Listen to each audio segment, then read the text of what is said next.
giving you a very warm welcome to this WOW Talk, which is part of a series of WOW House talks that we've devised specifically for WOW House, which I'm hoping a lot of you have been to downstairs in the Design Avenue. Kit and MINNIE KEMP have created the day room, which is in the WOW House, and it's absolutely beautiful, and they describe it perfectly as a jewel box brimming full of ideas and inspiration. And who better to speak to them than David Nichols, who is the deputy editor of House and Garden magazine. So please give them a very warm welcome and enjoy the conversation. And just a note, if you could please pop your phones on silent, that would be great because we're recording the session. Thank you so much. You sprung that on us. Hi, everyone. I'm David. Thank you very much for joining us. As founder of Ferndale Hotels, which includes Crosby Street and Whitby in New York, and Ham Yard and Charlotte Street Hotel in London, Kit Kemp is known and revered around the world for her individual interiors, which are a celebration of colour and pattern, of art and craft. Nobody does it quite like Kit.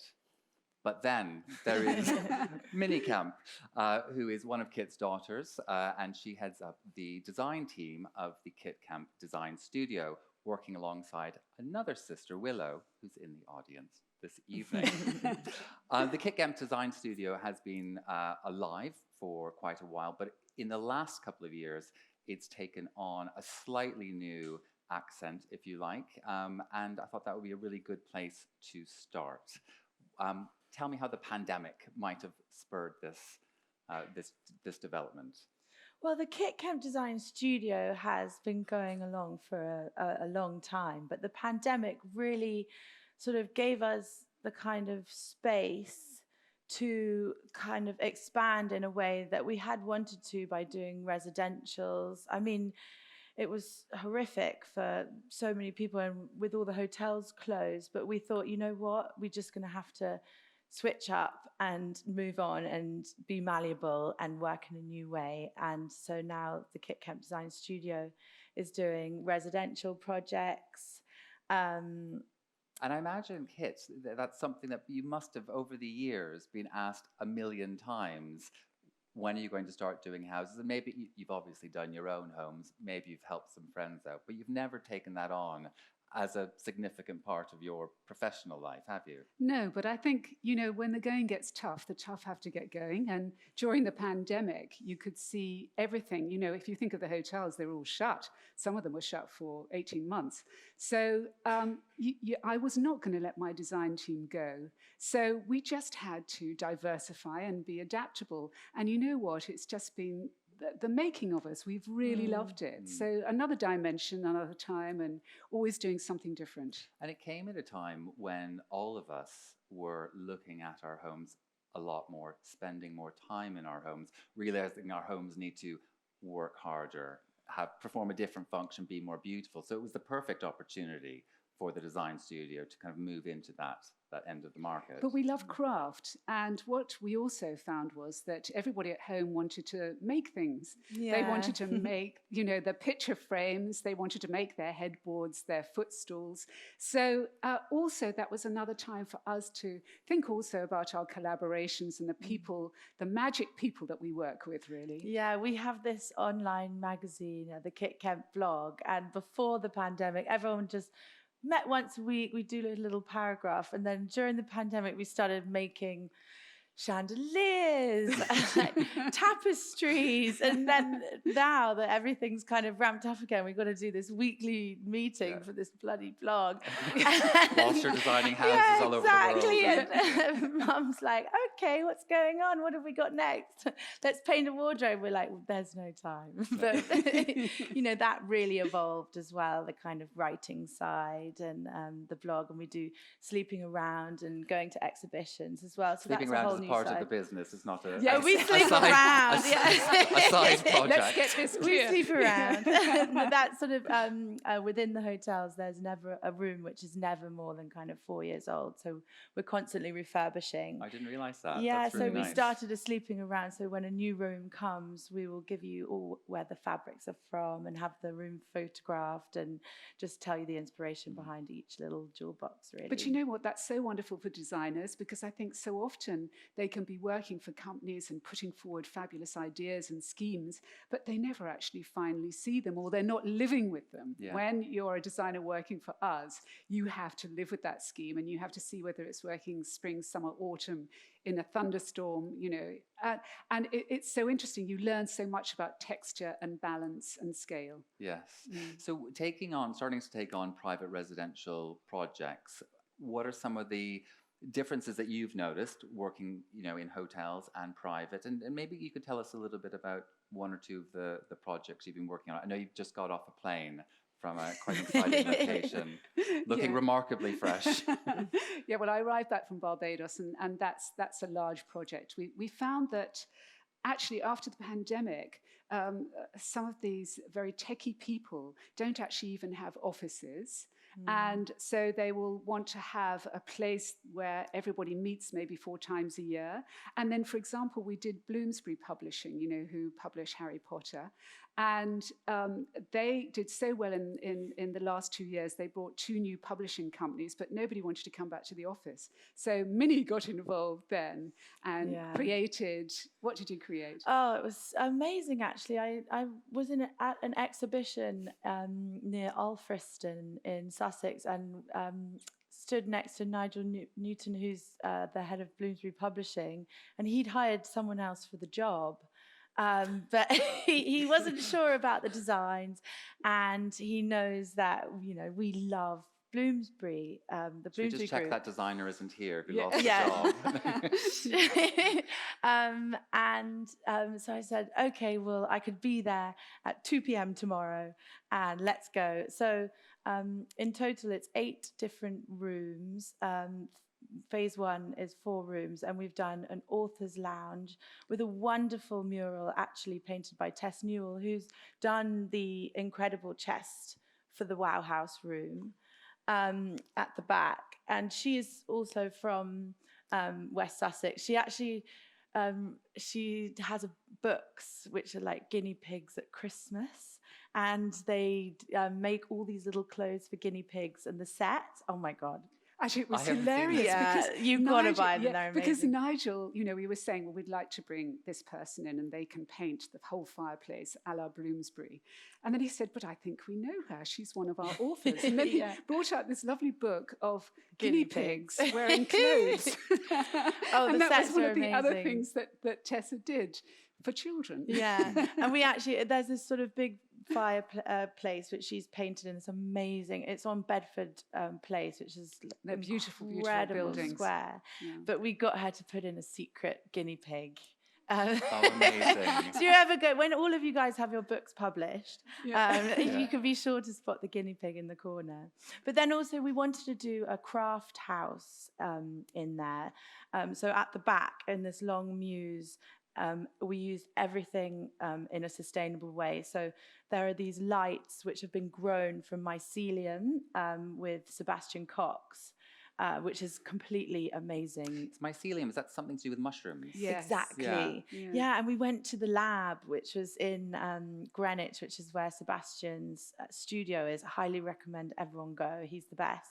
And Maybe phone him first. yeah, phone him first. And honestly, it's like, it's really futuristic. They've got these big goggles on and all these mushrooms are growing. And yeah, it really is the future. It's funny because when you think about somebody like Seb Cox or these artisans, you think about, you know, these time-honored craft processes. You don't think about high-tech science laboratory conditions, but that is Totally. increasingly Very a part much of the so. craft process, isn't Yeah. it? Yeah, Yes. and at Milan, Salone this year, I noticed that there's a lot of things going on with mycelium, which definitely is the future. Interesting. And he sort of made us these specific benches for the craft house where he steams the colour through, and it's all out of ash wood. And yeah, it looks fabulous, actually. And we're really pleased. But it's just one of those jobs which from the pandemic, you know, they used to have 600 workers and now they only have 200 once a week. So those rooms are available. And it's much more about, businesses are finding, about retaining staff. You know, what can they do to make these offices, you know, a bit more pleasant to spend time in? I wish my employer thought that way.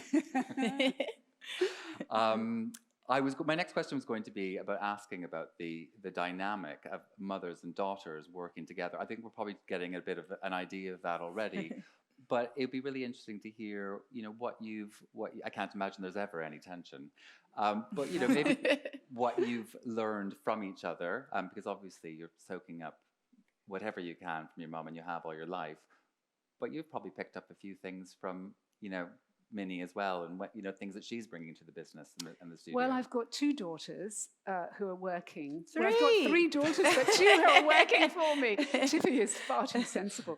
And they are on separate floors. So the daughters, separate to you or separate from each other? Well, I mean, I think the most important thing is that everybody needs space, and they're growing up, and really what I have to do now is bring out people's strengths. And we were talking earlier, I mean, I might have somebody in my team who's quite dyslexic, but they're incredible spatially. And so it's getting everybody to really sort of mix in so that we have a really strong team. And having Willow, who has an architectural degree and an MA in sculpture, is so fantastic, looking at things in 3D. And then Min, who is just full of colour and full of ideas. And then the rest of my team all just blend in. And as we say, that once a week on a Wednesday round the table, we all get together and show each other what we've seen, what's going on, what we feel is going to be happening in the future. And it makes it very dynamic. And obviously I feel so amazed to have grown up in such a world of colour, but I do also think when you're working with family, with Willow, myself, you know, we're around the table and we're not afraid to be like, actually, no, babe. Yeah.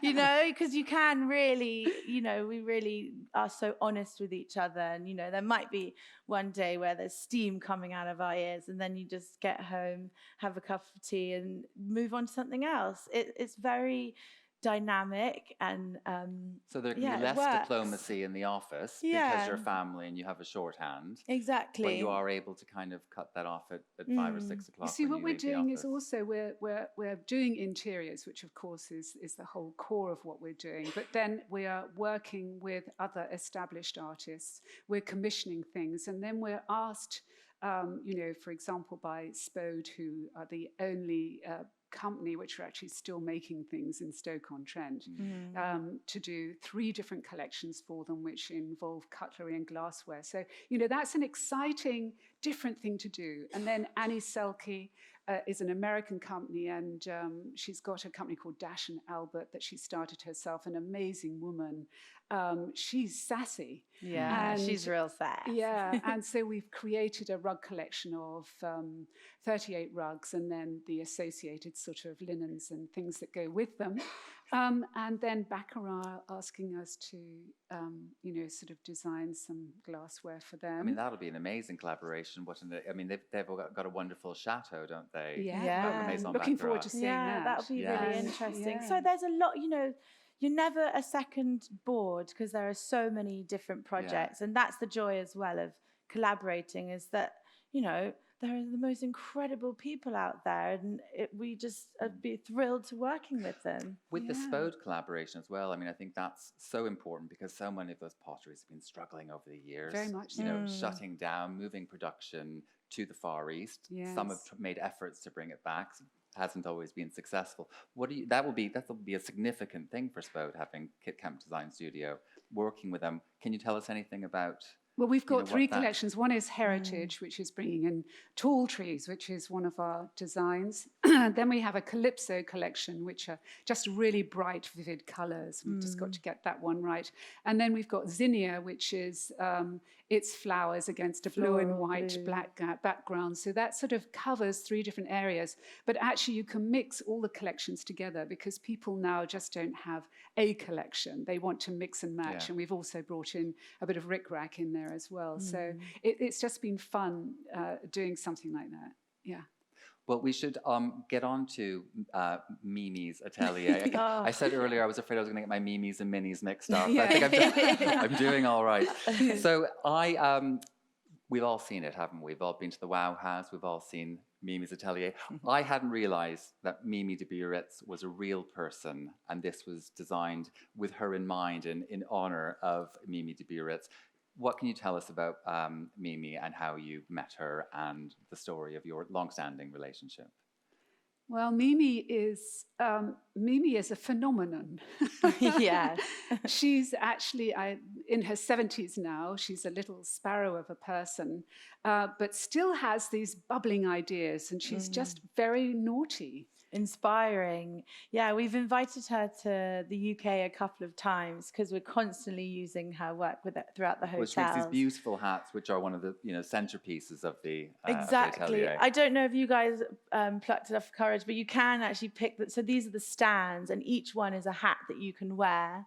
They're one-of-a-kind pieces made from cardboard, and you can buy them from Shop KEMP through the website. Mimi, she always, like, every time you see her, she looks like an incredible.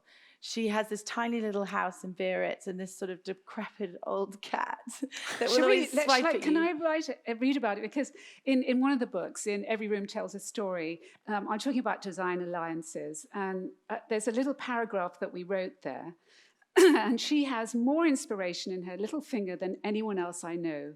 Mimi lives in Biarritz in a tiny courtyard with everybody's cats claiming her attention. She's been given a combination of plants that have nearly died, but in Mimi's hands, they've miraculously come back to life in such a way that they always seem to be flowering. She lives in a little bower, so when we arrive in a van to haul out a chest of drawers that Mimi has covered in seashells, there's no room left in the street to get by, and we cause a fuss. Mimi looks like a little sparrow, but there's something very mighty trying to get out. We love her work and her free spirit. I did ask her to come to London to see how we had placed her pieces, but she wouldn't come because she was taking part in a television program that involved answering questions and a supermarket trolley. My French just wasn't good enough to understand everything she said, but I do respect her priorities. And we did ask her to come over to see her hats in her atelier that we've made for her. And she said, I am like the Queen now, and I don't travel anymore. But we did get her to come to America, to New York, when we did Bergdorf's, which was a big loft space on the 7th floor. And Mimi said, could she bring her sister? And Mimi, when she dresses, she'll have made everything herself. There'll be a swirling skirt with fish going around it and things like that. And so we were just wondering what the sister was like. And then Mimi arrived with her sister, and it was rather like sort of Edna Everage and Madge. And Mimi is this wonderful, fluorescent, extravagant, flamboyant person, and her sister is like the housefrau. And there's this wonderful dynamic and combination where one can't do without the other, but we absolutely love her. Yeah. She also came to Ditchling, Nancy Lancaster's home. We were going to a fine cell work event there, and Mimi had come for a couple of days, and Willow and I took her. Anyway, she was so naughty. There was a talk going on, a tour around the house, and she kept looking at us, making us all laugh. And then she said, come on, come with that. And she took away one of the sort of ropes that were roping off the house. The next thing you know, we looked over and she was spread eagle on Churchill's bed. And we had to grab her. And then I just remember Mum saying she just looked out the window and she just saw us three just running down the grass with Mimi leading the way. Great escape. Yeah, great escape. No, I'm sure she would love this Wow House. Excuse me, you'd mentioned Fine Cell Work, and I think that that's an organisation which is worth kind of talking a little bit about. If you could maybe explain your involvement with it and what the idea behind Fine Cell Work is. Yeah, it's working with prisoners, and so it's never your last chance. And of course, doing things like sewing is very calming, actually. And they're paid for the work. And other people are involved, very important people like Kath Kidson, and coming up with brilliant ideas where they ask top artists to give a piece of work that then the prisoners could make, and then they would be sold at auction. And they asked Ai Weiwei. And Ai Weiwei, of course, is one of the most important artists living at the moment. And he's Chinese, and he had actually been put in prison.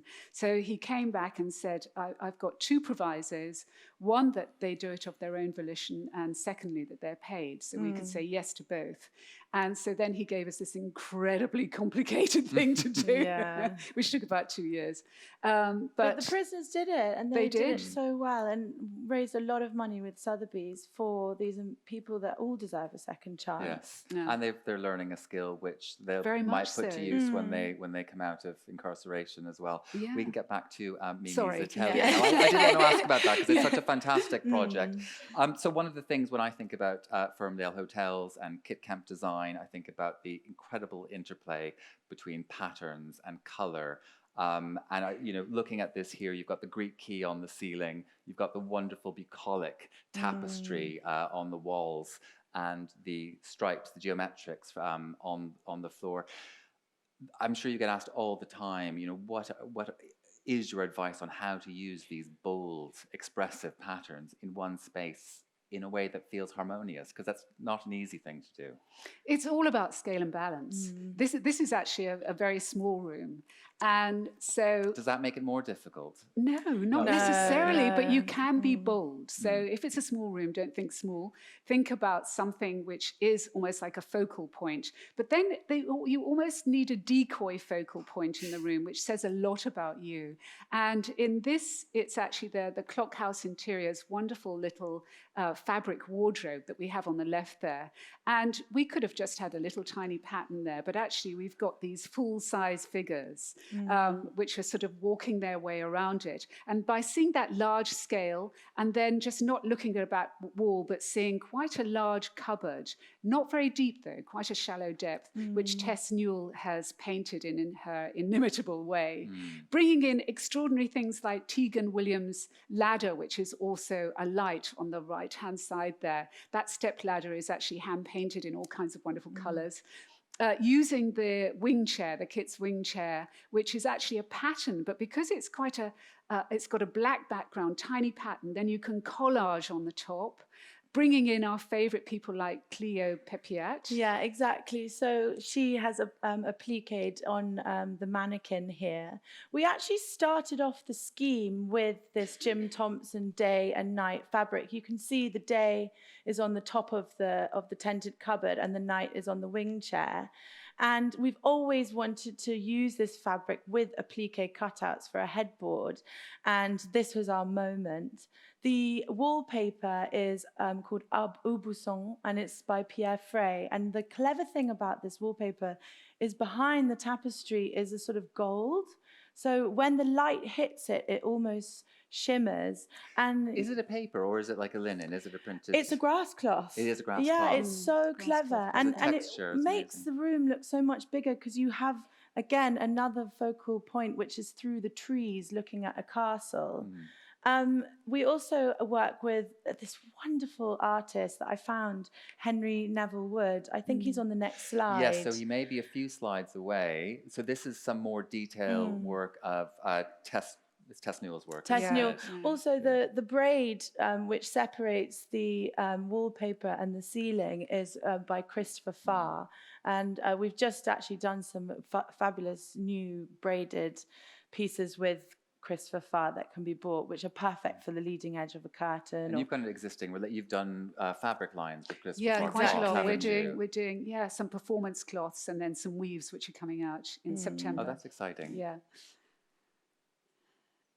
So we are looking at, just on the left here, this is... Neville Wood. Now, how did you discover him? Because collaboration is such an important part of what you do. That's all woodwork. Exactly. I actually hadn't...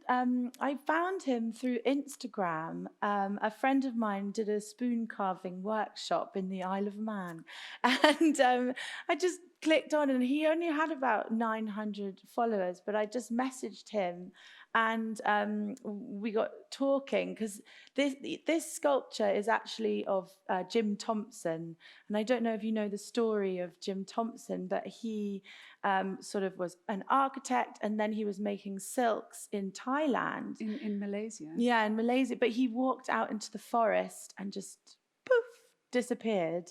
And never came back. Never Was found this the him. 1980s, was it? Yes. Yeah, it's one of the big mysteries. And they thought of he the was an internet. MI5 agent. Can someone, if there's any playwrights in the audience, can someone write a play or something? Because it's such an interesting story. So I spoke to him and asked him if he would make a sculpture of Jim Thompson. Oh, so that was a commission you Yeah, wanted, Jim, and is that because exactly. you were using Jim Thompson? Fabric. No, I just Fabric. I'm really Yeah. obsessed with the story. And I thought he would do it perfectly. And actually, you can't see a picture, but in the back, he's carved out of sequoia tree wood this lion or tiger that's coming out. And actually, His that backpack. was... Yeah, so we thought actually he probably got eaten by a tiger in the end. Are you going to be taking that piece home when you dismantle? 100%, yeah.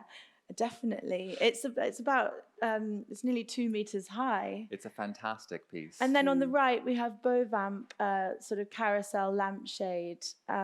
She's amazing. She's new. What's her name again? Well, it's called Bovamp, the company, and Amy Balfour has hand painted the below light. Although I think she's just had triplets, so she may be a That'll little keep her busy busy. for a bit. Yeah. This is some of the details here, and that's the ladder again? Yeah, isn't that's it? Teagan's ladder and Amy Balfour's lampshade.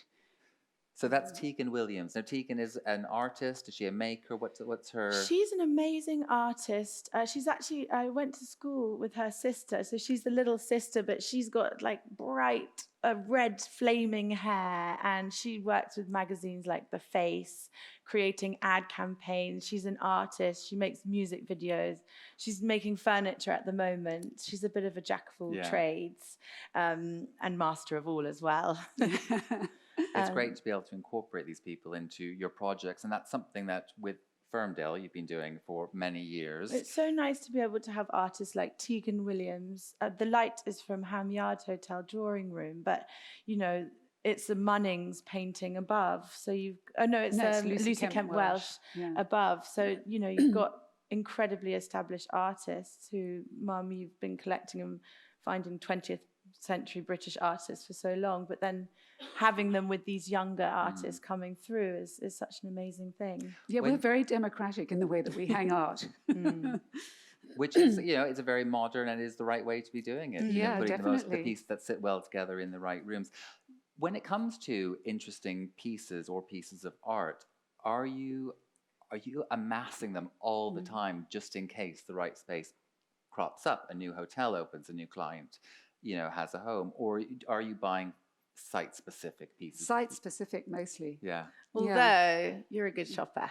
I suspected There you might will be. always be those little things that creep in. Yeah. We just recently went to a lot of the graduate shows, so Slade and... the graduate shows are wonderful. Exactly, and that's how we found Hermione O'Hay, who makes the loom, which we have at the Whitby and above the bar at Ham Yard.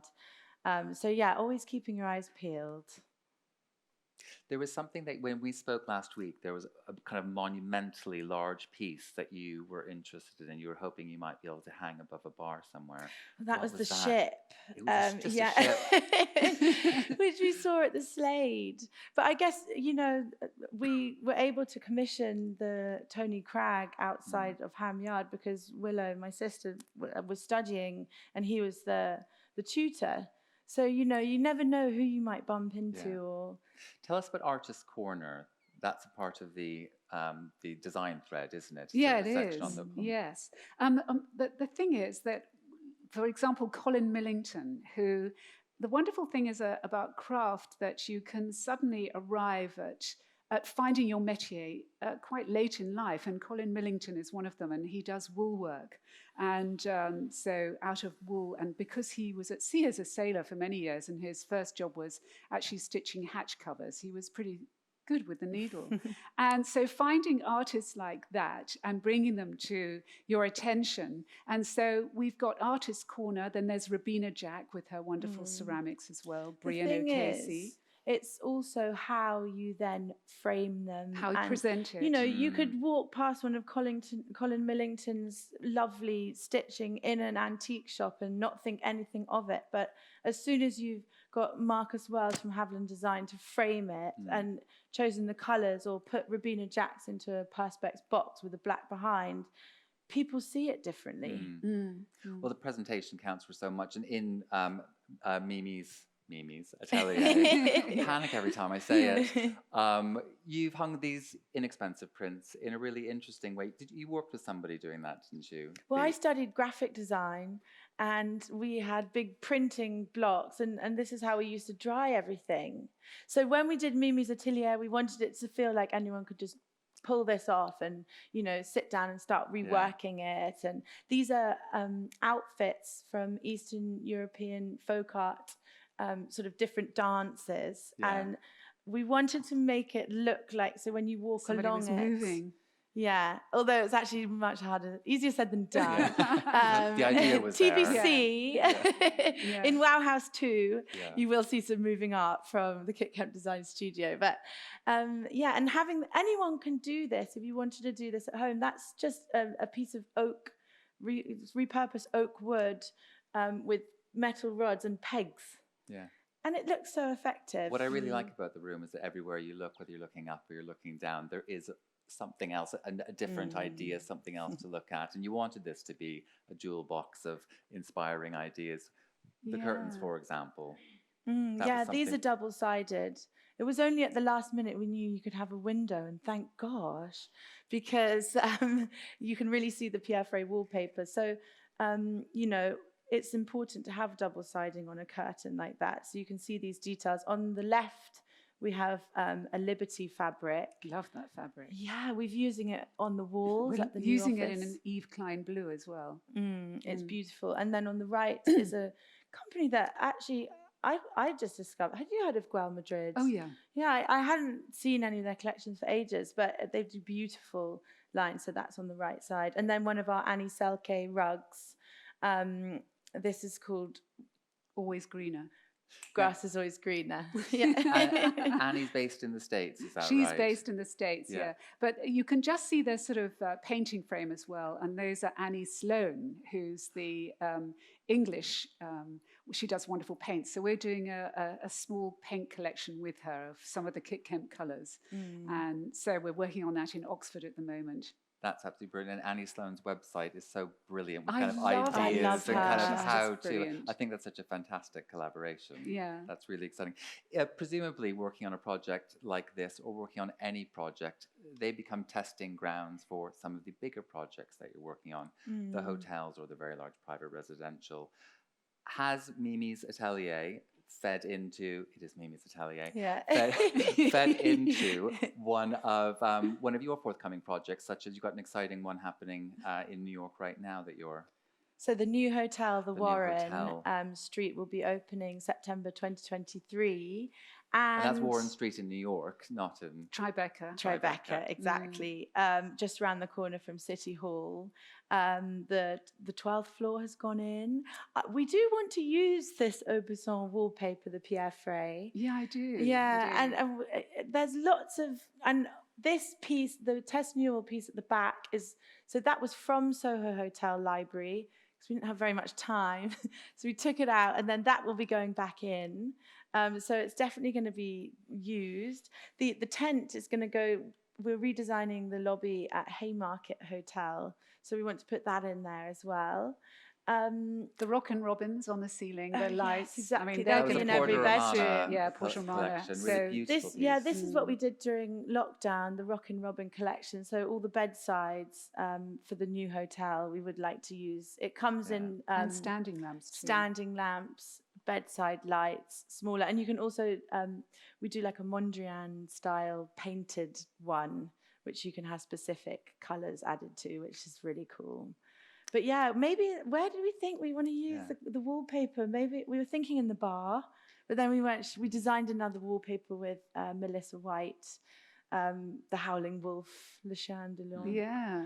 So Melissa White, she's a muralist. Entre chien et loup, Yeah. which I think is the French. So you know that sort of dusk feel, and so if you saw a dog, you wouldn't know if it was a wolf or a dog. So it's all those misty, murky colours, which we thought would look fabulous in a brasserie. But then we've got this woodland theme as well. Yeah. TBC. Yeah. Lots of TBC. Lots of different ideas. You've got lots on between new hotel openings, the private residential, the product developments.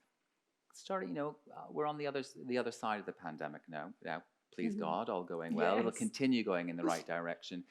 How do you feel the mood might be different or evolving pre-pandemic, post-pandemic in terms of design, aesthetics, how we're living? Yeah, it's quite interesting because for inspiration you need to see things, you need to be out there. But we haven't for the last 2 years. I mean, anything that we've seen has been over Zoom, over Instagram or whatever. So you've almost got to get yourself back in that sort of trucking type mood to just get out there and go for it. And that's quite hard. Found it quite hard, but I'm getting there. And in terms of what clients are asking for, do you see it as any difference? Are they looking for harder working homes? Are there more holiday homes because people are looking for somewhere to escape to?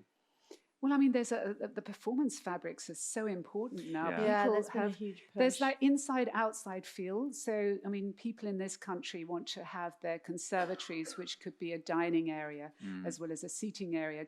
And yet, as soon as you put something in these light-filled areas, within a year and a half, all the colours have just faded to nothing. So, that's also one of the Annie Selke collections we've done are rugs, which apparently Annie had a litter of puppies on one.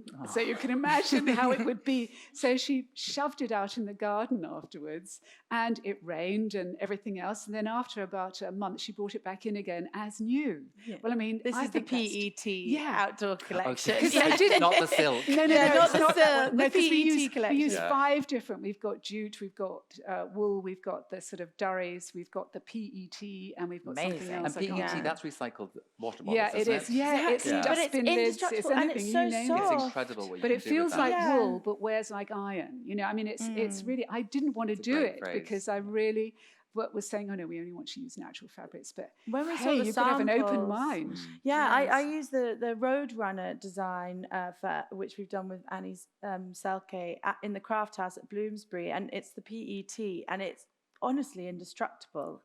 Highly recommend. I do have one last question. It's a really indiscreet one. You'd said that you'd had a very special email contact recently. I just think it's the coolest thing in the world, and I want Kit to tell as many people as possible. Yeah. Who did you hear from the other day? Well, I was in New York, and I had an email, and it was from Benny Anderson of ABBA. And so I thought, I told you'd like it. Yeah. And it said, call me.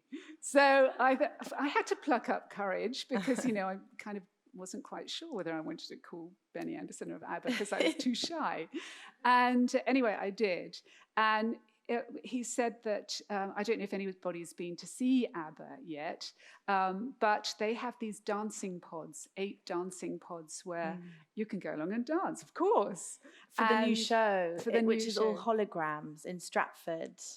But it's absolutely incredible. I just came from there. Minnie's just been there this afternoon. And I met with Ludwig, who's Benny's son, my potential future husband. Dream on, yeah. Dream on.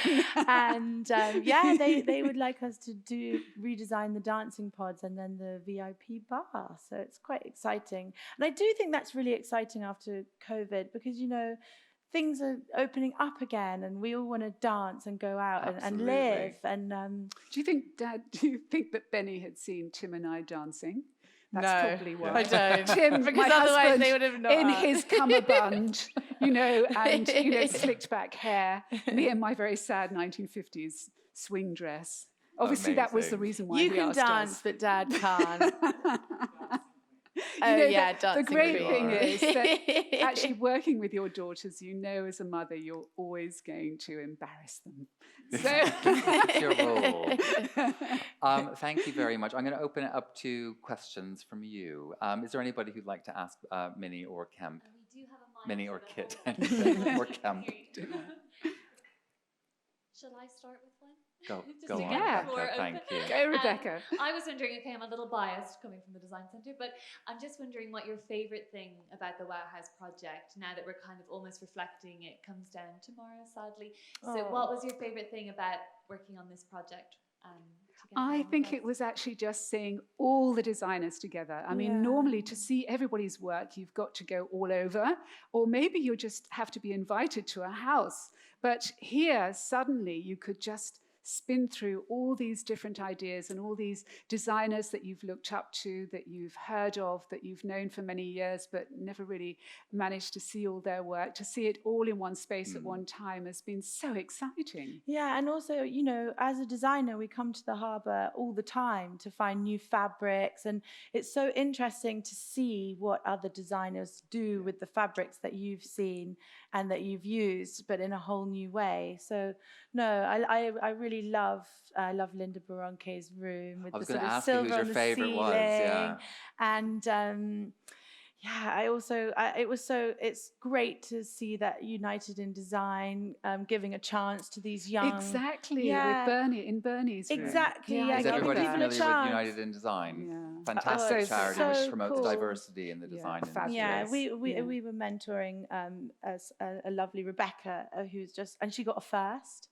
Amazing. I just think it's been the most unbelievable platform to let everyone show their work in one space. Yeah. It's been a real celebration. There's been such a buzz. Yeah, I think definitely got to do another one. Anybody, any questions? Oh, there we go. Yes, good. Sometimes it just takes one to get. Hello. I absolutely love pattern and colour, and I adore what you guys have done to hotels. It's so exciting to go into one of your hotels and see all the pattern and colour there. I just wondered if there's one key colour that both of you love or that you always have in a scheme. Well, at the moment, I mean, we're always changing, but orange and green, actually. We're doing really? bright oranges and bright greens, yeah. I love a little tiny bit of turquoise in there, just thrown in. I'd love to know, is there a colour that you find really difficult to work with? Yeah, Purple. aubergine. I Yeah. can't stand purples and aubergines. We're not allowed to use any purple. No. They get warned. Yeah. Thank you for that. Who is next?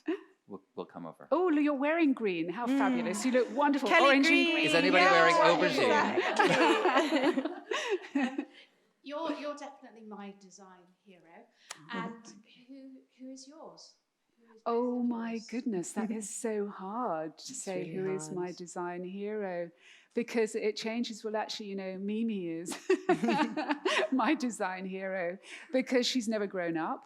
And there's always that sense of wonder. And I think so often as you get older, you can get more jaded, but she hasn't. She's just, you know, she sees something like a Banksy and says, I want to do something like that. Let's do this. And I just think actually it's difficult for me to say because it's just working with people who love what they're doing. I just find so inspiring. And it doesn't matter whether they're working in ceramics or silver or they're an artist or even just framing, even just upholstering, things like that. It's just working with people that really get a buzz from what they're doing.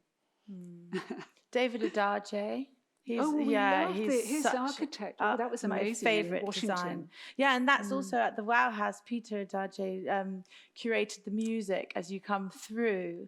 And yeah, an amazing family. Which was a real extra element to those spaces. The Yeah, music yeah, that it you couldn't help but. Yeah, because I didn't notice. realise that his brother was such an amazing. But David Adage, he's done the Smithsonian African American Museum in DC, and That's really most what incredible Obama building. left for the nation, really, which is the most extraordinary building. Yeah, he also did. Do you remember that guy, the mole man, from that house in Hackney, which Sue Webster now lives in? But he had this. He was squatting in this house in Hackney, and suddenly, like half a mile away, the road caved in, and they realised that he'd like built all these underground tunnels underneath London. And David David Adaji was brought in to redesign it for Sue Webster, where she now has her studio. So that mole hall exists. Yeah, still. he did That's burrows. amazing. I He's didn't like a know little that. hobbit underneath London. He only got busted because the road fell in. There's a sinkhole. Yeah, exactly. But yeah, no, mad. David Adaji, he's a real hero. Googling that. Well done. There's Willow. It's just after that lady behind. Hi, this is a bit of an obvious one, but was it tricky to move from doing hotel design into private residential? And what were the thorniest parts of it, or did you find it easy? The funny thing is that with hotel design, I always wanted it to be like my house. I'd never have anything in the hotel that I wouldn't want at home. And so, in fact, it's been quite easy. And you know what? The clients that we've had, they're big spaces. I mean, and very often it can be, for example, a sort of young couple that have just, made huge amounts of money, like billions. And suddenly they've got these incredibly grand homes that they don't know what to do with. They're too grown up. So that's where we can come in. Yeah. So it's actually making very large spaces and making them feel cozy. Yeah. 2 questions. One, what is your favourite hotel other than the Ferndale hotels? Have you got one that you really want to visit, or you constantly go back to, or you look to for inspiration? It can be totally different. And then number 2, will you do a country hotel? Oh, thank you, Willow. Those are 2 excellent questions. Well, actually, we were talking, weren't we, about Puglia, and Craig is building a house in Puglia.